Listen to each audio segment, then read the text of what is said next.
Les rebondissements s'enchaînent dans l'accident qui a impliqué Pierre Palmade.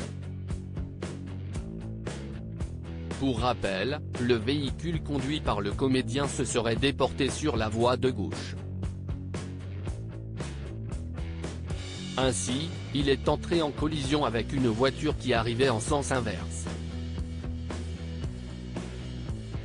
Résultat, 3 victimes sont grièvement blessées. Par contre, les 2 passagers de l'humoriste de 54 ans ont réussi à prendre la fuite. Maître Nathalie Fontenot, avocate de Mosineux, s'est exprimée sur son cas dans le live Toussaint sur BFM TV. L'occasion pour elle de clamer l'innocence de son client.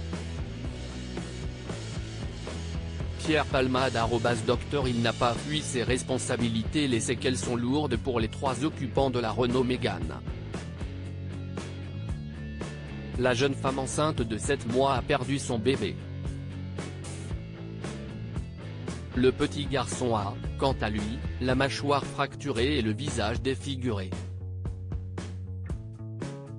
De son côté, son père a été plongé dans un coma artificiel.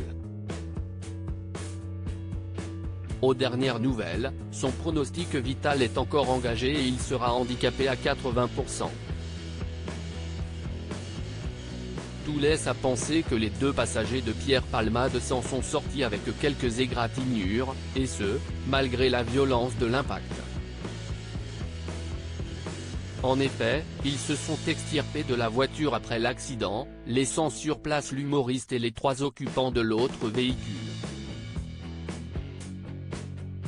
Aux yeux de la loi, il pourrait s'agir d'une non-assistance à personne en danger. L'avocate de Mosineux a cependant une toute autre version des faits. Maître Nathalie Fontenot a notamment expliqué que son client ne paraît pas le plus qualifié pour prodiguer les premiers soins. Par ailleurs, il n'a fait que suivre le second passager qui lui a demandé de quitter les lieux. Les 2 hommes sont retournés à la maison de Pierre Palmade. Chose surprenante, les 2 passagers du comédien, sous l'emprise de la cocaïne et des médicaments au moment des faits, sont retournés chez lui à Célie-en-Bière. À en croire les propos de maître Nathalie Fontenot, ils y ont récupéré leurs affaires. Du coup, ils n'auraient pas fait le ménage au domicile de l'acolyte de Muriel Robin avant la perquisition.